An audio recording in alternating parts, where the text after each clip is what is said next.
Hello, everybody. My name is Natalie Pelugii, and I have the great honor of serving as California's Secretary of Labor. I want to thank all of you for joining us today for this very important and exciting stakeholder call around apprenticeship in our great state.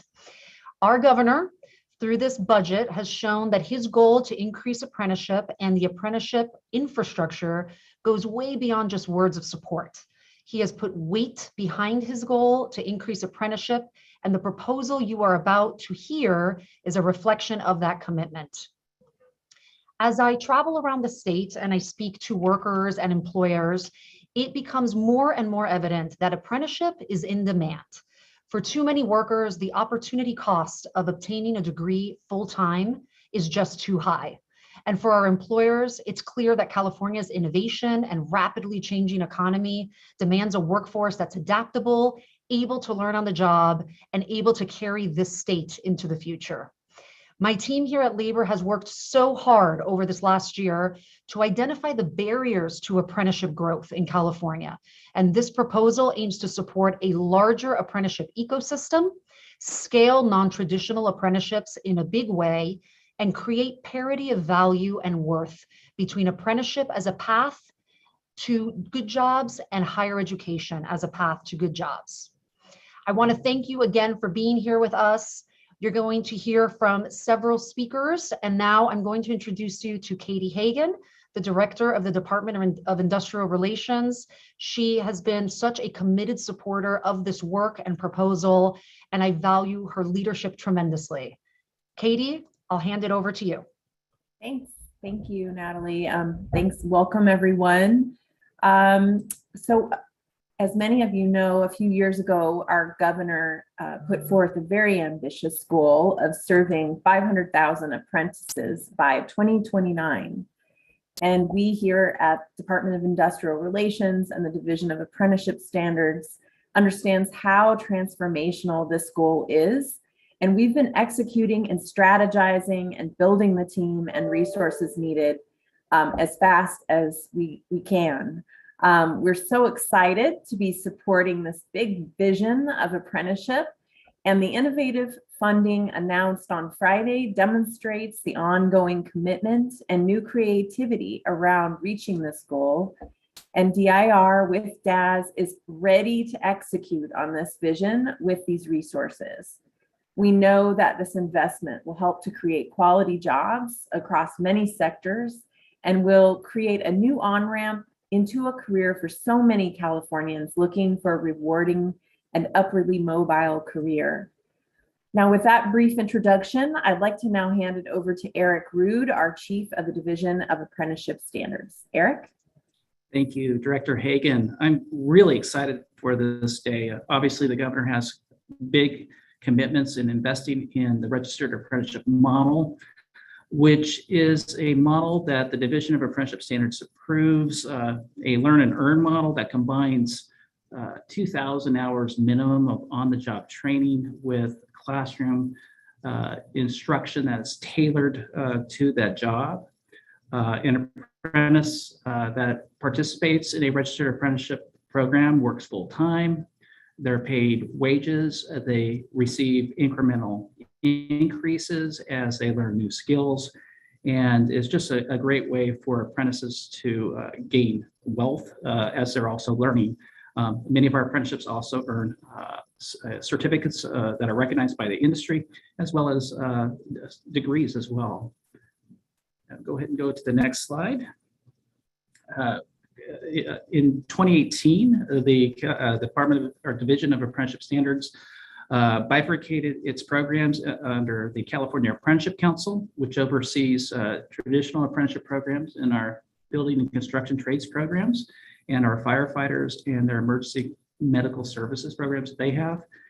And also we've created a new, in 2018, Interagency Advisory Committee on Apprenticeship for new industries, like in healthcare and childcare, in technology and cybersecurity. And so the new growth in new industries that have historically not utilized apprenticeship. Next slide. Apprenticeship really brings together a lot of different stakeholders. This includes, bringing together employers and their associations who are providing the jobs. It provides local educational agencies at K-12, at the community colleges, even at our CSUs and UCs, depending on the type of apprenticeship programs. It brings together government as well as looking at civil service programs that we can oversee, as well as provide quality of the job processes, and again, all leading to a state certified completion, a certificate of completion. Apprentices, again, are earning and learning on the job, as well as taking specific classroom instruction. We work closely with a lot of community-based organizations, labor unions, workforce development boards, to provide supportive services and resources for the apprentices. And we're also developing intermediaries, which really provide an opportunity to serve many employers across the across the stakeholders there, but also to provide apprentices opportunities to go to work for learning portable skills as they move forward. Next slide. What do apprenticeship intermediaries do? Well, they aggregate the needs of multiple employers. They bring employers and educators to the table to design the program. We register the programs both at the state level with the Division of Apprenticeship Standards, and also we streamline a process to easily allow for these programs also to be registered with the U.S. Department of Labor. These intermediaries recruit, they place, and they support apprentices throughout their journey.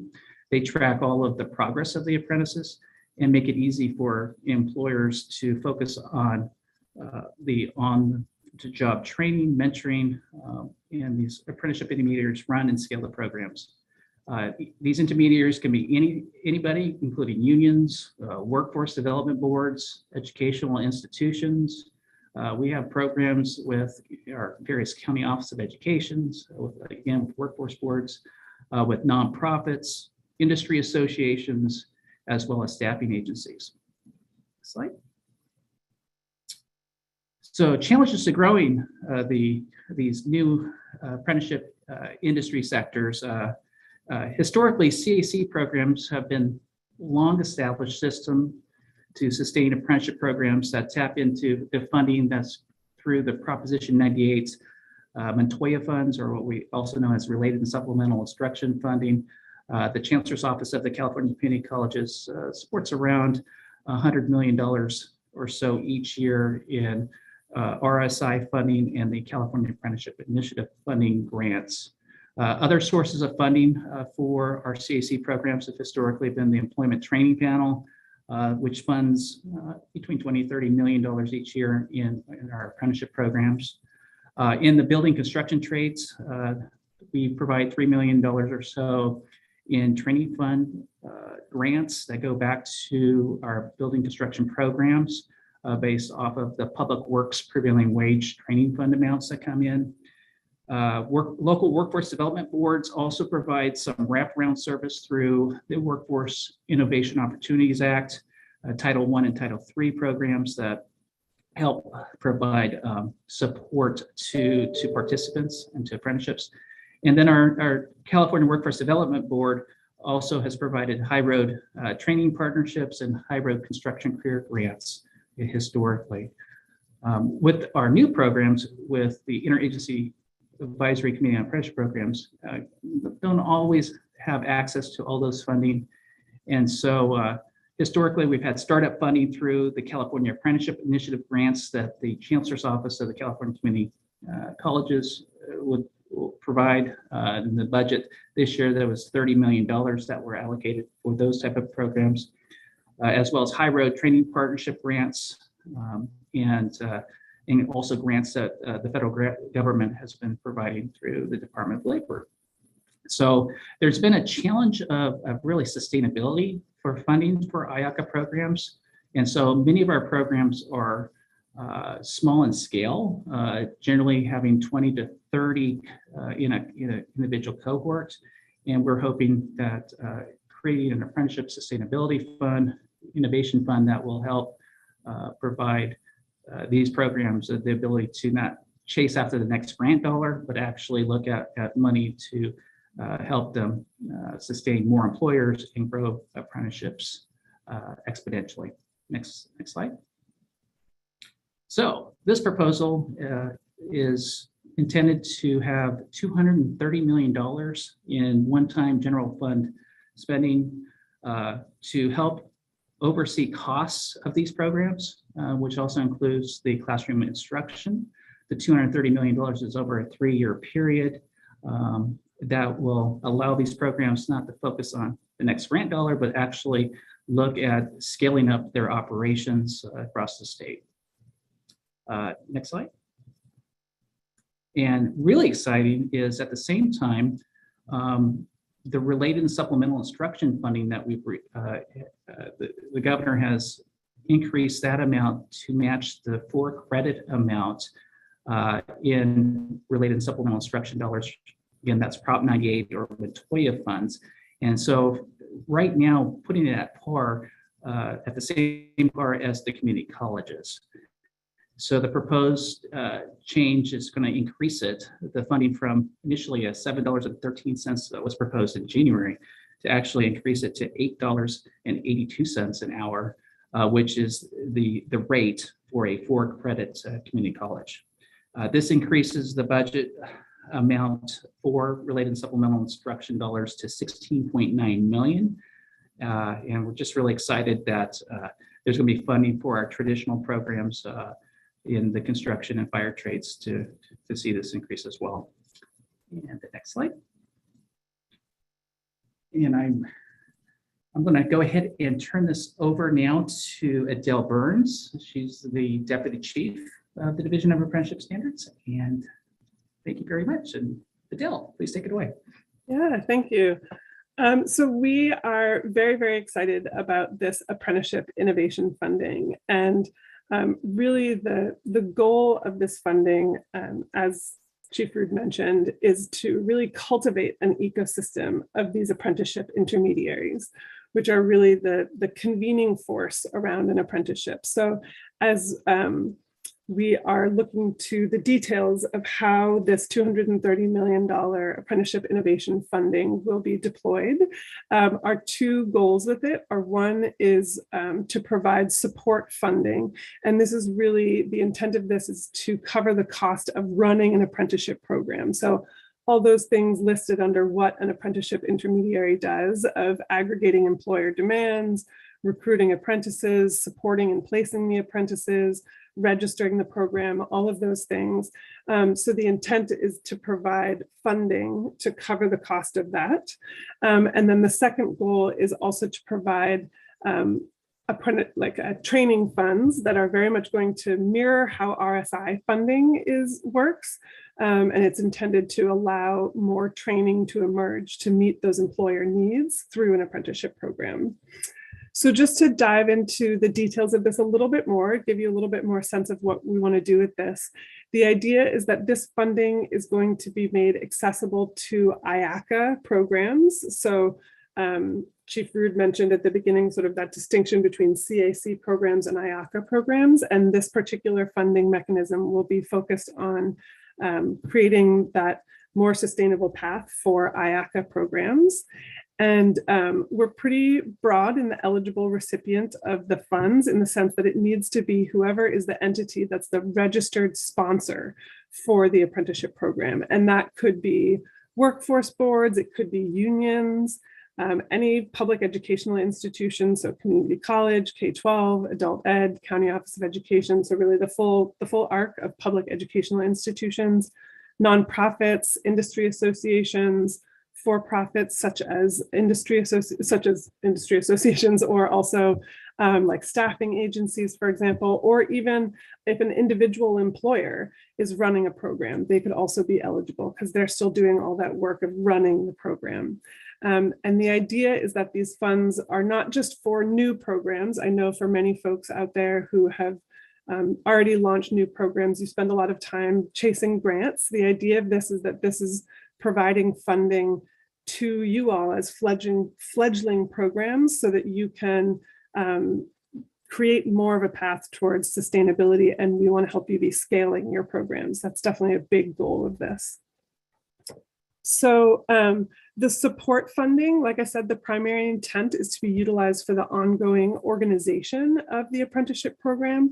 And the idea is that we will be, the mechanics of the funding will be on a per apprentice basis. So based on the number of apprentices that a program has registered with DAS, will be the amount of funding that they're eligible for.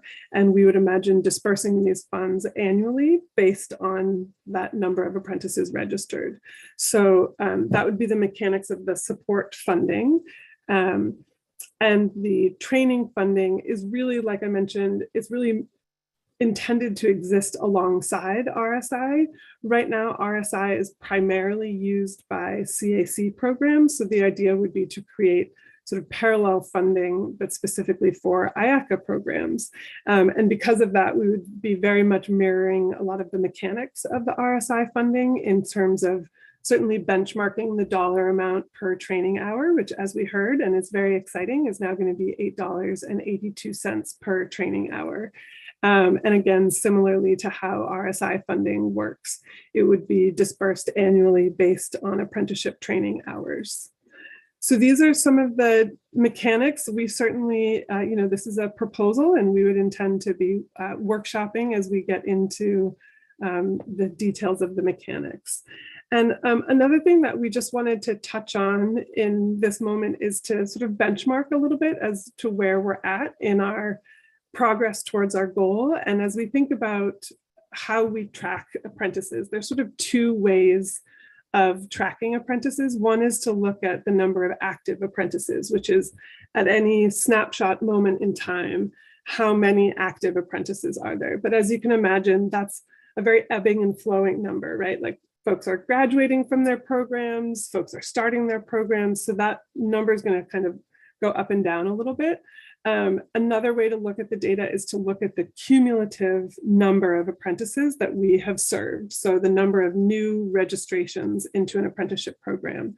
So as we look at our progress since this goal has been set, starting in January 2019. So in the bar chart here, you see in yellow are the number of active CAC apprentices, and in blue is the number of active IACA apprentices.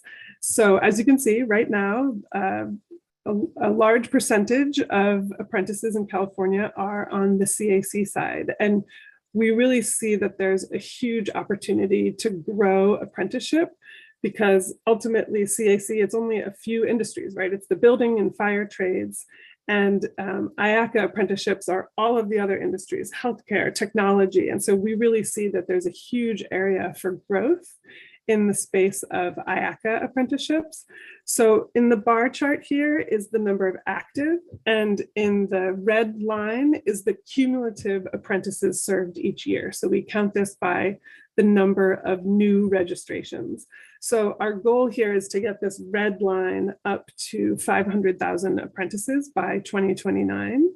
And as we have been modeling different strategies to do this and thinking about what kind of percent growth do we need to achieve that goal, if we just completely stayed at status quo and didn't change anything, we would get to about 323,000 apprentices by 2029. But we want to be reaching that goal of 500,000 or maybe even exceeding it.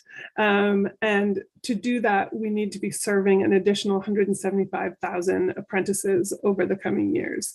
So because of that, we are making this really big historic investment in apprenticeship that is being proposed in the governor's budget. And the two big components of this, as Chief Rude shared, are the apprenticeship innovation funding, which is really, it's about creating a whole ecosystem of these apprenticeship intermediaries, which might be regionally based or they might be sector based. But the idea is that these intermediaries can really help aggregate the demand of multiple employers and this funding can help those programs scale. That's really the important thing. And And I think it's also incredibly valuable and important that we're increasing the RSI, which really demonstrates the value of apprenticeship education. And it's also, of course, an important investment in our legacy programs and valuing those programs just like we value the educational pathway. I really see apprenticeship as it's an earn and learn pathway, and it's really valuing the learn by doing learner out there alongside the classroom learner. So I'm really excited about this proposal, and hopefully we have given you a little bit of a sense of the context of how we arrived at this recommendation and a little bit of insight into this proposal. So thank you so much for joining us today. And this email here, dasawi@dir.ca.gov, we welcome you to send us questions. And yeah, we are just really grateful to all of you for joining us today. And for those of you already building apprenticeship programs, thank you for diving into this world and being partners in creating this earn and learn opportunity for folks, and for offering this talent solution to companies today. It's really meaningful, and we hope that we are being partners and funding partners in helping you make these programs a reality. So thank you everyone for joining today.